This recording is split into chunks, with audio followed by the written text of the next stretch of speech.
Bonjour, bienvenue à la correction de l'exercice F47. L'énoncé est le suivant. Balto et Togo tirent à vitesse constante le traîneau sur lequel se trouve le musher. Le déplacement se fait sur une piste horizontale. La masse du traîneau chargé est de 150 kg. Le coefficient de frottement cinétique du traîneau sur la neige est de 0,05. La question est de déterminer la force de tension exercée sur les sangles harnachant chaque chien. Bon. Alors, on a évidemment pas mal d'informations importantes dans l'énoncé. La vitesse est une vitesse constante sur une piste horizontale. On a la masse du traîneau et le coefficient entre la neige et le traîneau. Alors, je vous rappelle que ces coefficients de frottement sont toujours sans unité. Et on vous parle ici de coefficient de frottement cinétique. Alors forcément que c'est un coefficient de frottement cinétique vu que le traîneau est en mouvement. Il avance à vitesse constante. Bon, une chose qu'on pourrait faire, alors on va placer les forces sur le schéma qui est déjà dessiné. Si on faisait ce schéma vu de profil et pas vu de haut, on a le traîneau, on a la corde qui est tractée par les deux chiens. Alors, si on n'est pas vraiment de profil, on verrait peut-être qu'un seul des chiens. Quoi qu'il en soit, pour placer les forces sur le traîneau, alors on a évidemment la force de pesanteur d'intensité connue, en tout cas facilement calculable, la force de réaction N. Qu'est-ce qui tire le traîneau sur sa droite? Et bas, c'est la force de traction des chiens, appelons-la F. Et si on s'arrête là, alors le traîneau avancerait en accélérant, parce que si vous regardez sur l'axe horizontal, il n'y a qu'une seule force pour l'instant, c'est la force F. Comme il n'avance pas en accélérant, mais qu'il avance à vitesse constante, une force doit venir s'opposer à F, et cette force, évidemment, c'est la force de frottement. On va lui donner le nom un peu plus complet, force de frottement cinétique. Voilà, donc ce que je vais placer maintenant ici, vous avez la force, cette force-là, c'est la force, si on regarde en bas, elle sera égale en intensité à cette force-là. Quel est le lien entre les chiens et le traîneau? C'est évidemment la corde. Donc cette force-là, c'est rien d'autre que la tension qui est dans la corde, qui est égale à la force de frottement cinétique. Alors pour gagner un tout petit peu de temps, je vais directement l'appeler la force, pardon, pas la force cinétique, force de frottement cinétique. Voilà. En réalité, c'est un petit peu plus subtil que ça, comme je viens de vous l'expliquer, c'est que cette force-là, c'est une tension qu'il y a dans la corde. Cette tension se retrouve ici et F est égal à FF sin. Donc voilà, pour que ça soit clair, pour ne pas aller un peu trop rapidement, disons, en termes de raisonnement, on a fait le raisonnement à l'oral, mais il faut qu'il soit compris. Maintenant, on a une force, appelons-la, c'est une tension, appelons-la T, et appelons l'autre tension T'. Et ces tensions-là, alors peut-être que je change de couleur pour faire leur projection. On a une force ici, T1, et une force ici, alors pas T1, excusez-moi, TX, et cette force-là, c'est TY. Alors, on n'y voit plus grand-chose, essayez de suivre au fur et à mesure.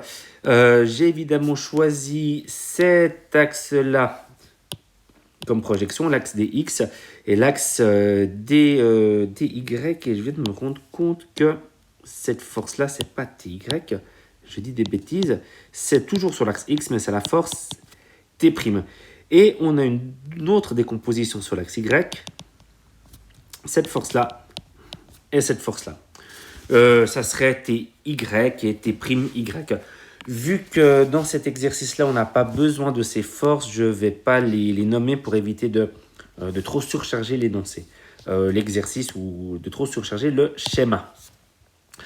Alors, on a sur ce schéma-là, alors je reviens, je rezoome, on peut dire que Tx et que T'X sont les mêmes par argument de symétrie. On a 30 degrés des deux côtés, donc c'est les mêmes forces. Donc ce qui tire vers la droite, ce point-là, est tiré vers la droite avec 2 fois la tension Tx.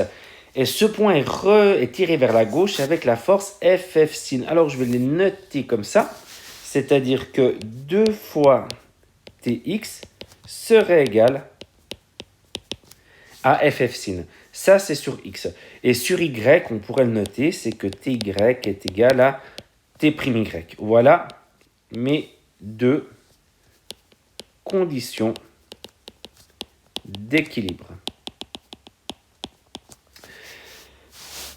Je vous ai dit que les forces T et T' sont identiques par un argument de géométrie, un argument de symétrie. Si on avait développé cette formule-là à l'aide de la trigonométrie, on serait arrivé au fait que T est égal à T'. On ne va pas le faire, on peut s'en convaincre par l'argument de symétrie. Alors on va utiliser la formule numéro 1 et on va avoir besoin de développer ce FF sin. Alors je vais le noter juste en dessous. Force de frottement cinétique, c'est égal au coefficient de frottement cinétique qui est donné dans l'énoncé, le 0,05, fois la force de réaction du sol sur le traîneau.